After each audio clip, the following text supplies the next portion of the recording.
Hello, good day, everyone.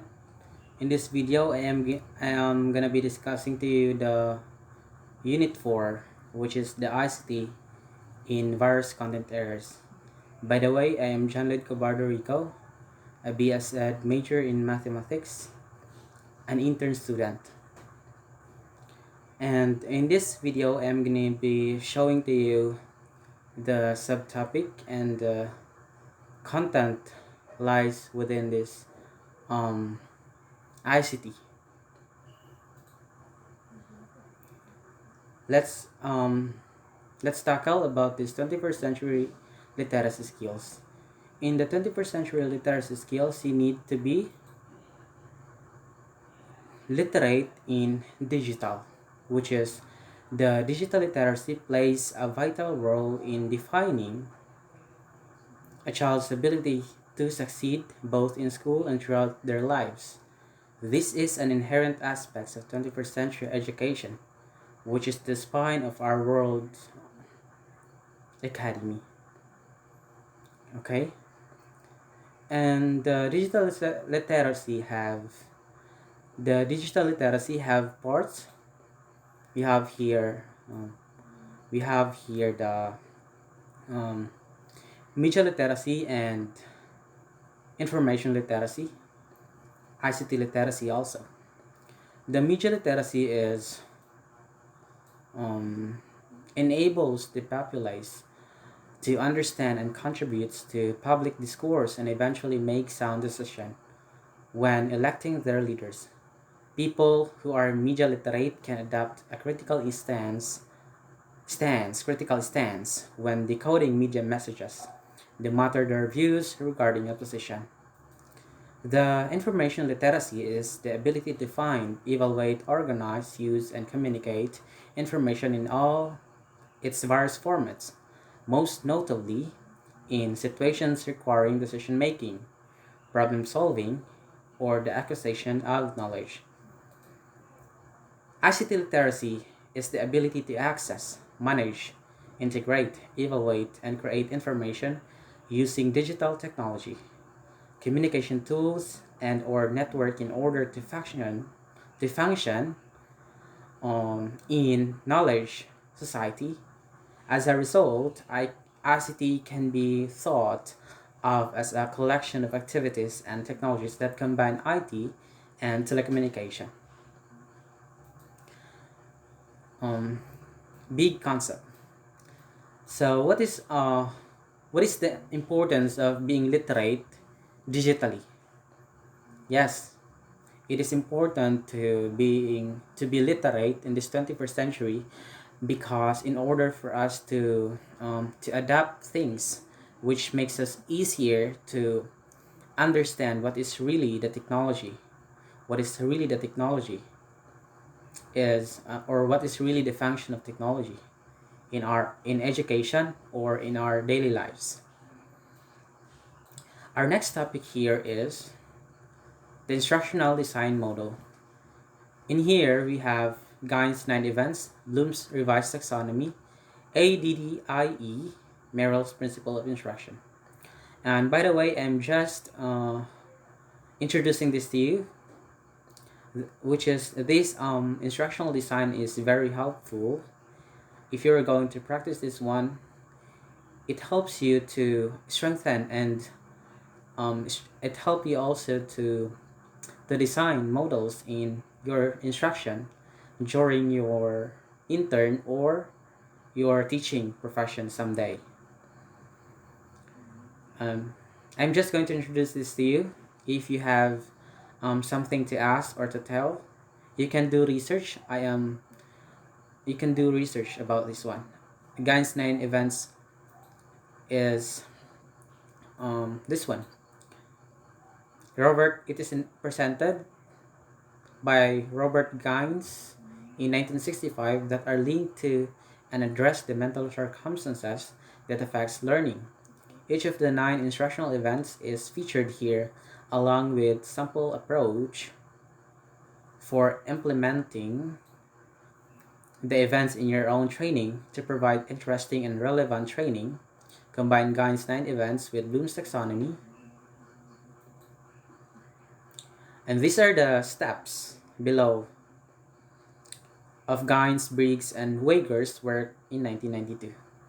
The 9th step. First is gain attention of the students, inform students of the objectives, stimulate recall of prior learning, present the content, provide learning guidance, elicit performance, provide feedback, assess performance, and lastly, enhance retention and transfer. This is the 9 events of Gaines, or steps. Furthermore, Gaines' 9 events of instruction can help you create a framework for planning and delivering instructional content while also taking into account and managing learning situation. Before implementing the 9 events, you should develop course goal and learning objective. The goals and objective will assist place the events in their correct perspective. The 9 learning events can then be tweaked to fit the subject as well as the student's level of understanding. And let's go to Bloom's revised taxonomy. According to Bloom's taxonomy revised version, there are 6 degrees of cognitive learning, and each level has distinct theme. And these are the 6: remembering, understanding, applying, analyzing, evaluating, and creating.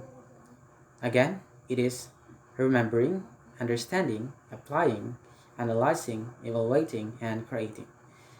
Are the are the 6 levels.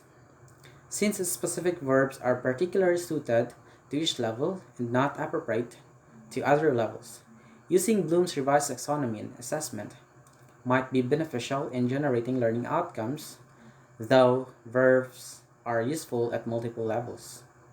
It is being invented by Benjamin Blooms.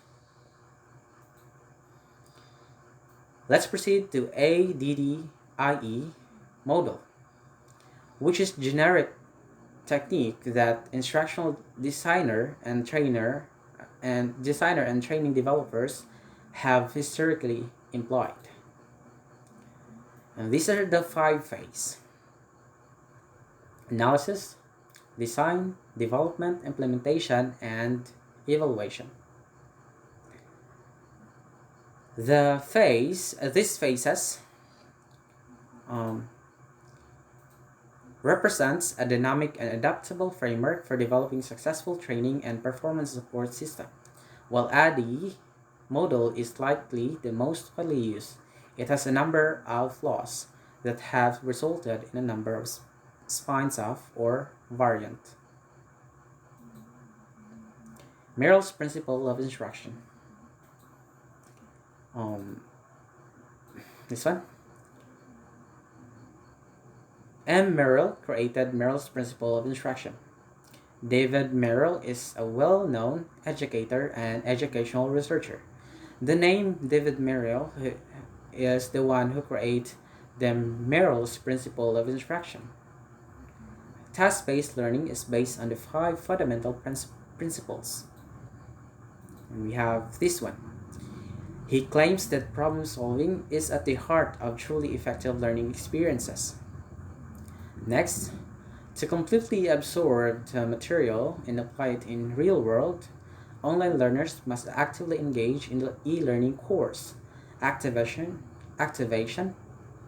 demonstration, integration, and other critical components are all parts of this multi-phase process.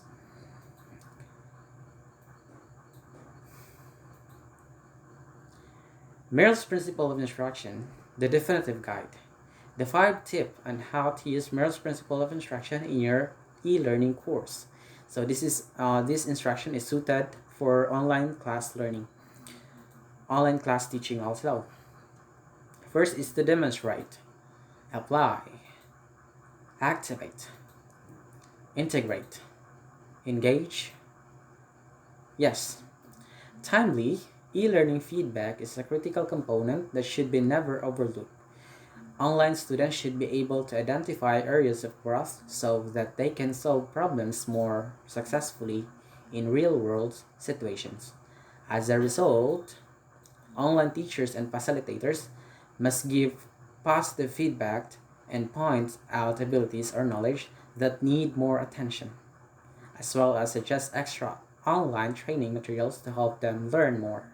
For instance, invite online students to take part in e-learning scenarios or simulation. Then, based on their performance, provide quick e-learning feedback.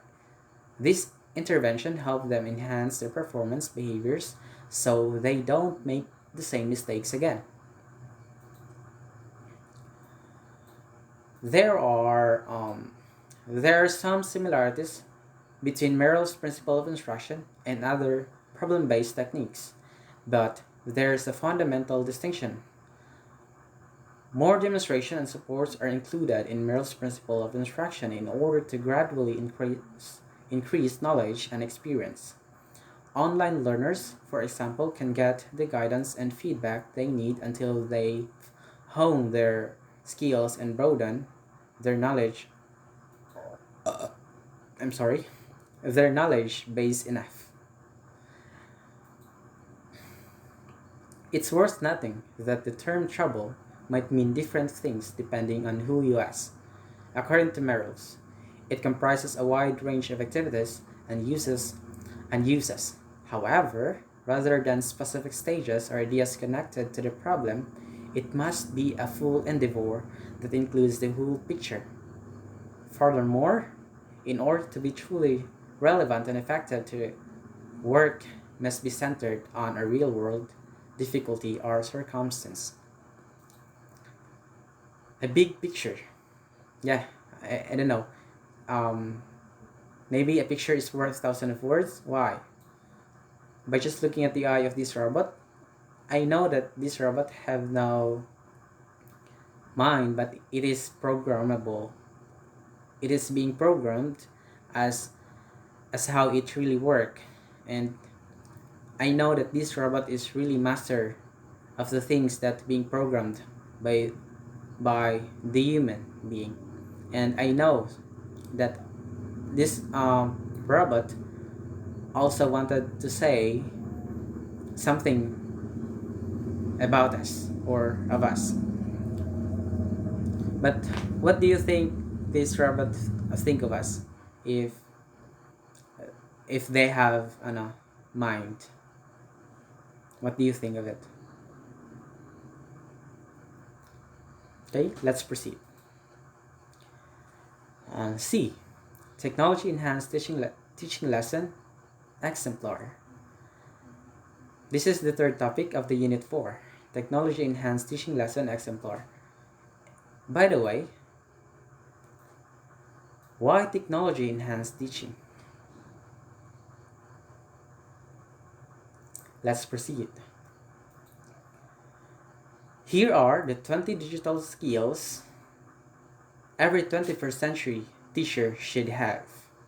And I am including examples of the technology or web and app that can really help you as a future teacher or that can really help teacher nowadays.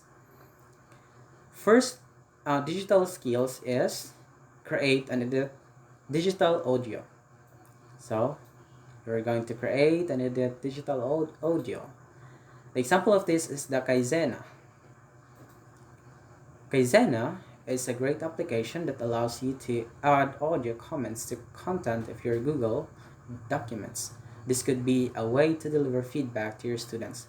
To use Kaizena, you need to be logged into your Google account, and just like any other third-party application, to integrate Kaizena into your Google Docs, you will have to grant it access to your drive. Another example also is Audioboo, SoundCloud, Twisted Wave.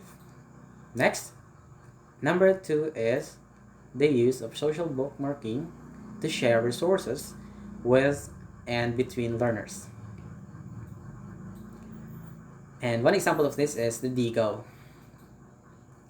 Digo is a powerful online research tool and collaborative research platform that integrates several key technologies, including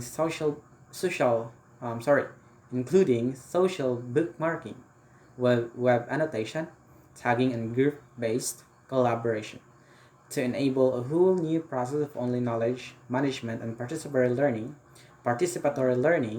in the 21st century. Another example of this is another definition of Digo. Digo provides several apps or extensions so you can collect everything or use Digo for a specific purpose.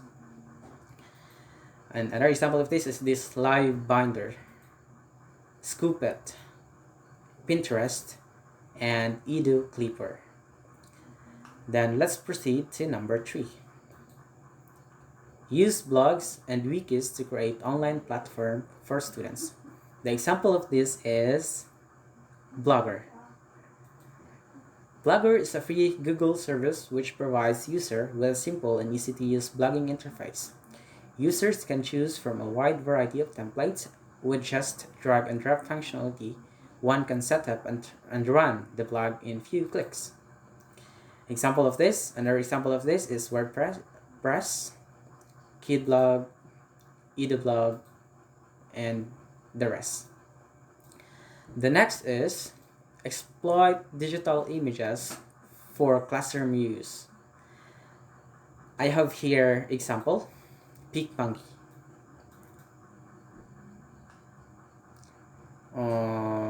PicMonkey is a great web tool for photo editing. It has everything you might need to edit your image from the basic to advanced feature.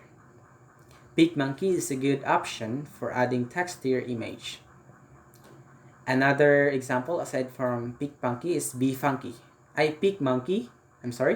Is BeFunky, editor by Pixar.com, PicGhost, and the rest. You can search any type of website that really help you as a future teacher or as teacher. Number 5 is use video content to engage students. For example, this one, I am videoing something using screen recording, and I just open my camera and let you present my presentation. Number 5 is use video content to engage students. One example of this is WeVideo. WeVideo is a collaborative cloud-based online video editor that is free to use with affordable option to export in HD and store additional videos. Okay, this WeVideo, if you're going to try this one, I think it is good. Another example aside from WeVideo is Story Builder, Pixorial, and the like. The number 6 is use infographic to visually stimulate students. One example of this is Photon. Make it awesome. Here's what you can do with Photon. Create engaging, captivating content. Animate your flip classroom. Let your students express themselves. Below is a collection of your great web tools you can use with your students to create posters and infographics. Next is use social networking sites to connect with colleagues and grow professionally.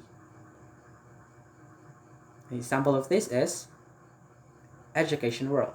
Education World is a great website that offers all the resources you need to grow professionally. It has different sections, which each one full of PDFs, books, articles, and many more.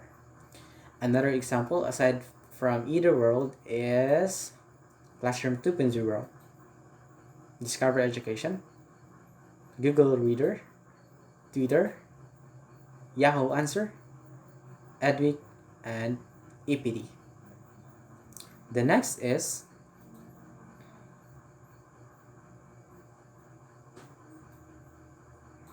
our number 8 is create and deliver asynchronous presentation in training session. One example of this is Prezi. Okay, just like PowerPoint presentation, which I am doing here. I am showing you a PowerPoint presentation. Prezi is also a kind of PowerPoint presentation. Prezi is another great presentation tool. Yeah, exactly. Precise slide can also be embedded in your classroom, blog, or website. Another example of that one is Google presentation, Zoom presentation, and this PowerPoint presentation using Microsoft Word. Next is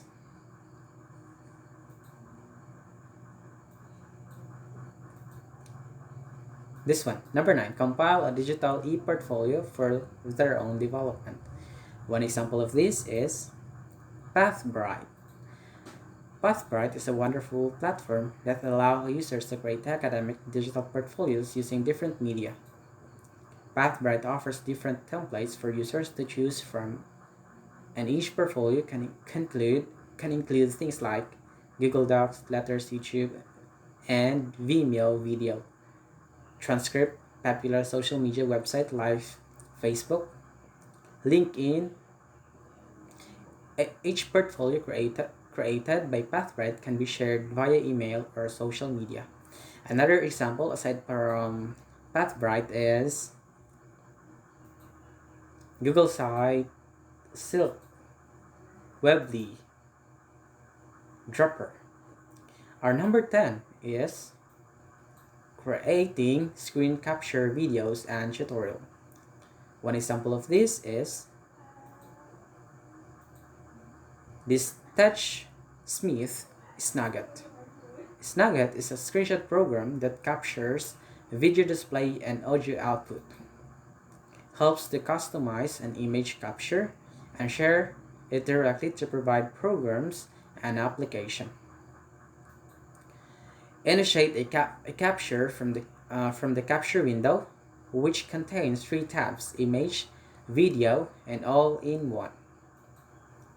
Another example of this, aside from Snagit is web page screen capture, Monosnow. Next, number 10 is be able to detect plagiarized work in students' assignments. Just like what other teachers did is gone to master oh no to check the plagiarism of the students' work. They are using one of these examples. This plagium.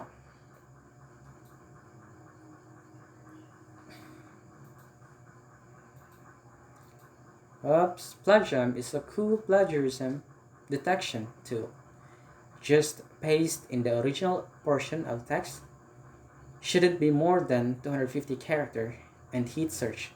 You can also check URLs and files, but you will have to sign up with them. The service is free charge. But if you if you like to have a better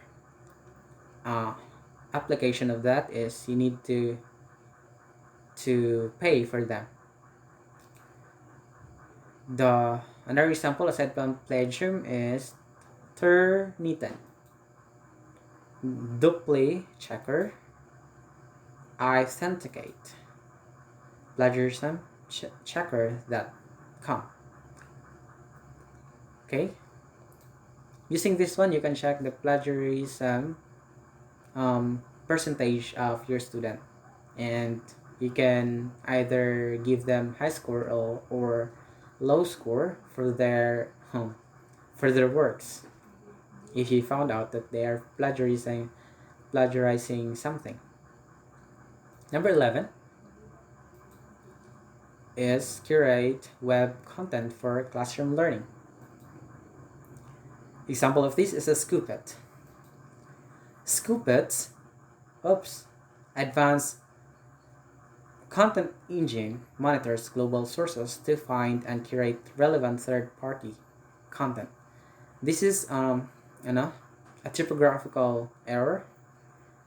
Scoop it lang na siya. Yeah. Then it's na siya. Scoop it. It's advanced content engine like that. Next, boost credibility with readers and build brand awareness. establish thought leadership, and strengthen influencer connection. Access to sources ranging from mainstream media to niche publication. Another example aside from Scoopit is this one, Live Binder. Oops, like it's Live Binder lang. Okay.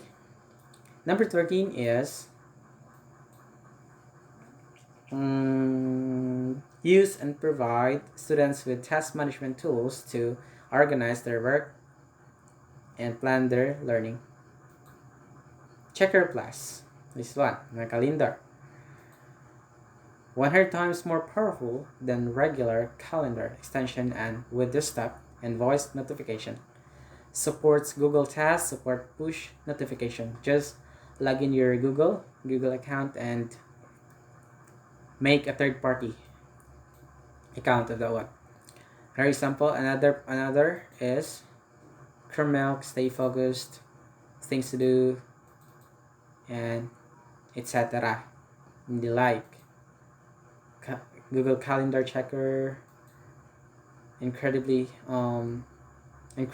start page, my shortcut.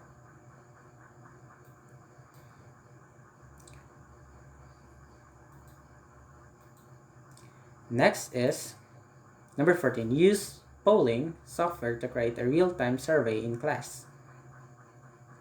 But most in here in the Philippines, we're usually using Messenger pool, okay, to make it easier for us to survey our students' decision.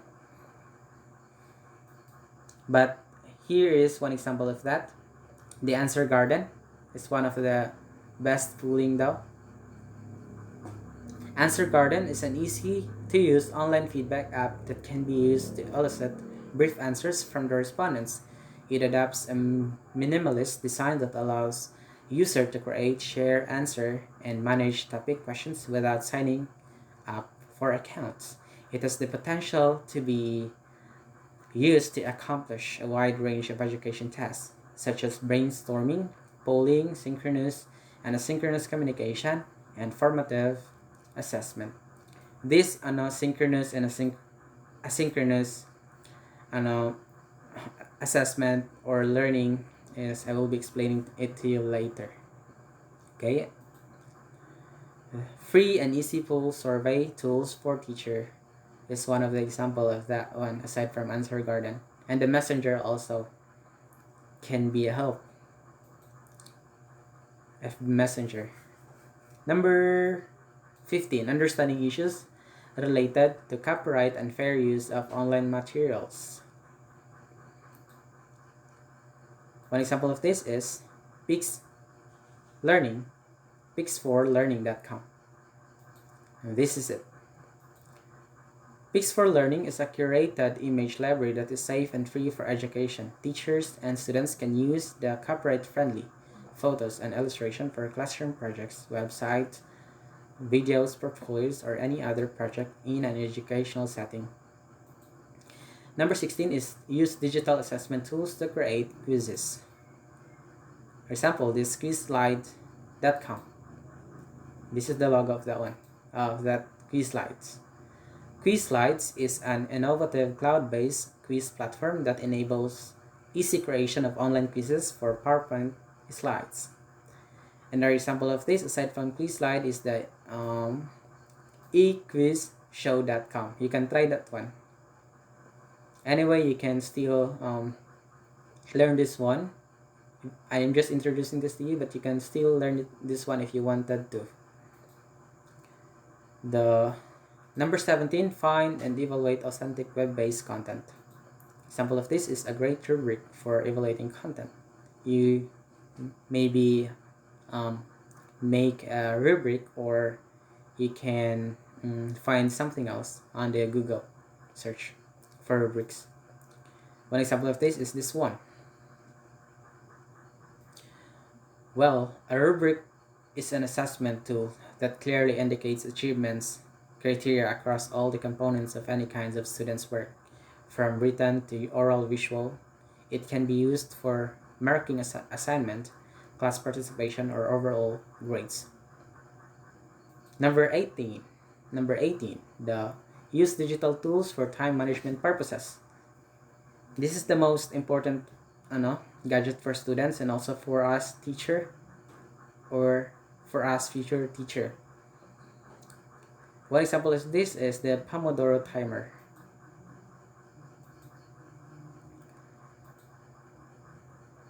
This is the one. Pomofocus is a customizable. Pomofocus is a customizable Pomodoro timer that works on desktop and mobile browser. The aim of this app is to help you focus on any task you are working on, such as study, writing, or coding. This app is inspired by Pomodoro technique, which is a time management method developed by Francesco Cirillo. Number 19. Number 19. Next tayo. Use note-taking tools to share interesting content with your students. Evernote. For example of that one. Evernote. The primary work of this app is store and remember the notes you write. You write. That's not your. It's you write. This app uses elephant symbol because the elephants have impressive ability to store the memory. As they say it, an elephant never forgets. Another example aside from Evernote is Microsoft OneNote and the rest. Lastly, number 20, use of online sticky notes to capture interesting ideas. One of these is this note.ly. Sticky notes used to summarize phrases, paragraph, or even chapters of books. Another example of this is sticky notes. This one. My secret diary. And let's proceed to our number 3 topic, which is the ICT and conventional learning materials to enhance teaching and learning.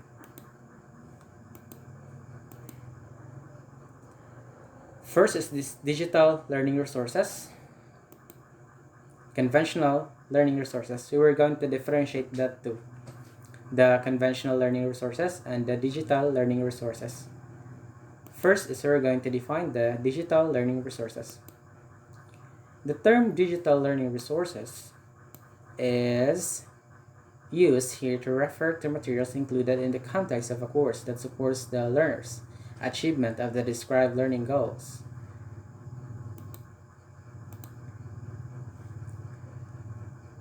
These materials consist of a wide variety of digitally formatted resources, including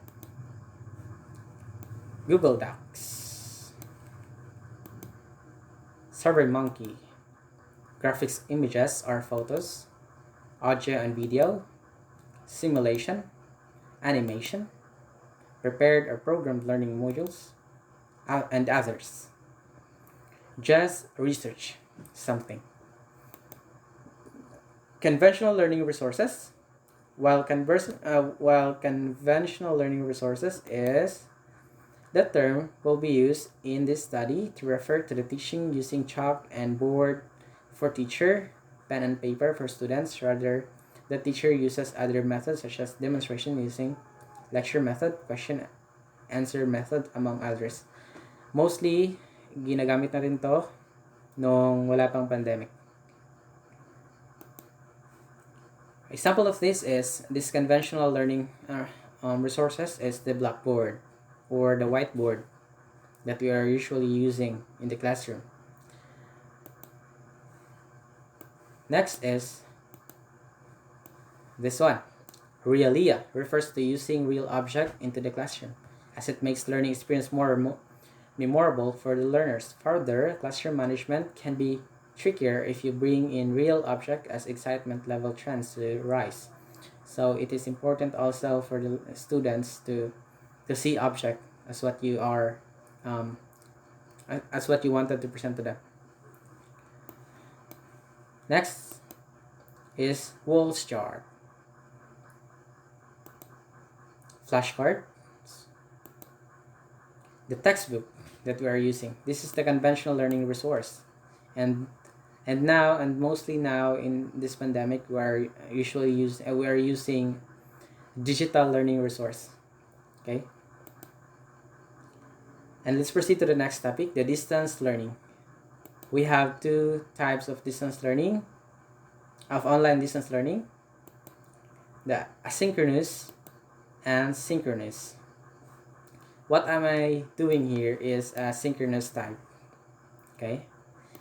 Asynchronous online learning does not involve a live video lecture components and allows students to view educational materials at any time during the week. Synchronous online learning, on the other hand, had required students to log in and engage in class at a specific time each week. The key distinction between asynchronous and synchronous learning is the live instruction components, which takes place at a specific time.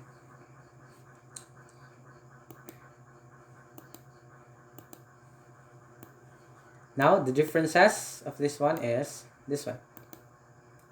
Asynchronous online classes complete work each week on your schedule. I've forgotten to write to type the R in here. Receive immediate feedback on quizzes, schedule group work when it's convenient for everyone. The synchronous online class is attend class virtually each week with instructors and classmates, participate in real-time discussion during class time, improve presentation skills. And both have attend class for anywhere, communicate regularly with instructor, network, and make connection with classmates. So that is the advantage of that one. Synchronous and online classes, synchronous in online classes. And the disadvantage of this one is the gadget that we don't have and the connection and the internet connection. Let's define again. Asynchronous learning allows you to learn on your own schedule within a certain time frame. You can access and complete lectures, readings, homework, and learning materials at any time during a 1 or 2 week period. The benefits of asynchronous classes is, of course, the flexibility. Asynchronous online classes mean that you don't always need to be online at the same time as your instructor or classmates. Synchronous learning means that though you will be learning from a distance, you will virtually attend a class session each week at the same time as your instructor and classmates, much like on campus classes. You will have reading assignment to complete outside of class time to help prepare you participate in the discussion. Synchronous learning is like it's just like we are in the campus class. The F. The next topic is the technology tools in collaborative classroom environment. According to the National Education Association, collaboration is essential in our classroom because it is inherent in the nature of how work is accomplished in our civic workforces lives. 50 years ago, much work was accomplished by individuals working alone, but not today. Much of all significant work is accomplished in teams, and in many cases, global teams. Collaboration is one of the most important factors in developing 21st century skills and facilitating deeper learning in the classroom. Because knowledge is now available on every internet connected device, thus the student's ability to cooperate has become considerably more important than academic knowledge.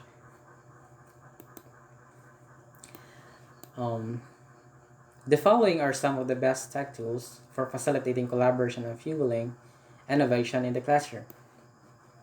I will be introducing again to you some tools for facilitating collaboration and fueling innovation in the classroom.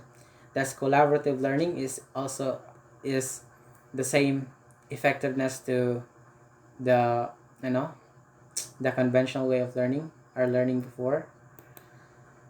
Well, let's find out if these tools can really help us to collaborate with our classmates or teachers. This Google app for education tools. Students and teachers can work more efficiently on paper, spreadsheets, and presentation using the Google Drive apps. The Google Suite for education's brilliance is that it allows multiple individuals to contribute at the same time, making it genuinely collaborative. Even though there's a limit for 50 simultaneous collaborators for Google Docs and Sheets, it's this it's just enough. Let's forget this article. It's just enough. It is just enough room for a complete class. Indeed, Google Docs and Sheets have a total number of viewers and editors limited up to 200. Next is this Kahoot. Kahoot is a game-based classroom response system that provides educators with a fun approach to assess their students' knowledge. Kahoot can be used to encourage students to be leaders and quiz makers by allowing them to research, prepare, and present their own quizzes to the class. Next is the Flipgrid. Flipgrid is a video discussion communication for your classroom that promotes collaboration, discussion, and engagement by including students' voices. You can type a question and generate a link for a grid and Flipgrid. Students answer the question in video format, and the responses are added to a grid of all the responses. Flipgrid is an excellent tool for improving your students' communication abilities while also fostering teamwork. Next will be the MindMeister. During the early stages of group work, MindMeister is a collaborative web-based tool that allows groups to brainstorm on a single thought map documents. During the duration of a project, students can continue to collaborate using the document. MindMeister teaches students how to efficiently manage and organize project as a team, as well as how to break down difficult tasks into smaller, more manageable chunks. This Google Hangout. Google Hangout is an excellent tool for connecting different groups for students to interact and collaborative. And invite a guest speaker into the classroom has never been easier for Google Hangouts. Further, Google Hangouts allows anyone from anywhere in the world to visit a school. You can also record the day's session and put a link to it on your class website for students who were unable to attend. Google Hangout is also a fantastic tool for connecting and collaborating with other schools, whether they're in your local building or all around the world. It's Google Hangout. Next will be the last topic, the relevance and appropriateness in the use of technology teaching and learning. And this is, I will be reading this one. By accelerating the rate of learning, decreasing expenses connected with instructional materials or program delivery, and better utilizing instructor time, online learning possibilities, and the utilization of open educational resources and our technology can boost educational productivity. However, in selecting an appropriate and feasible instructional materials in an educational setting, technology should be evaluated for its ability to satisfy educational goals. Yes, exactly. Educational technology can only reach its full potential if it encourages education and critical thinking. It is necessary to establish educational purposes, educational technology, and how appropriate and feasible educational technology should be characterized in order to better understand how to evaluate appropriateness of educational technology. Furthermore, instructional materials is defined as the device that assess an instructor in the teaching learning process. Indeed, the importance of it are improve the delivery of instruction, creation of effective and meaningful lessons, encourage the students in their lesson, and get their attention. Serve as the channel between the teacher and the students in delivering instruction. And here are the 5 principles in selecting instructional materials. First is the principle of appropriateness, the authenticity, principle of authenticity, the principle of interest, the principle of cost, the principle of organization and balance. Let's define appropriateness, or how this principle works. The principle of appropriateness. Appropriateness target learners and instruction. The principle of appropriateness is to promote the principle of appropriateness is to promote the general and specific goals of the class and must be appropriate to the intended levels, such as vocabulary level, difficulty of concepts, method of development, and interest appeal. Principle of authenticity is to be accurate, must be up to date, and dependable information. Principle of interest. The principle of interest is the IMs, or the instructional materials must be the interest of the learners, must stimulate curiosity or satisfy the learner's need to know, and the power to motivate, encourage creativity, and imaginative response among users. And this principle of cost, economy. The principal cost, the substitute, must be considered first. And lastly, the principle of organization and balance. The principle of organization and balance. Instructional materials, IMs, must be well organized and well balanced in content. The purpose of the material must be clearly stated or perceived. There should be logical organization, clarity, and accordance with principle of learning, such as reinforcement, transfer, and application in the materials. And that would be all. Thank you. Any question? If you have a question, just comment in the comment box below. And you can also call me. This is my Gcash account, 0955267737. RicoJan@yahoo.com. This is my Facebook account. And JohnLedGabardoRico@gmail.com. My Gmail account. Thank you. And have a blessed day, everyone.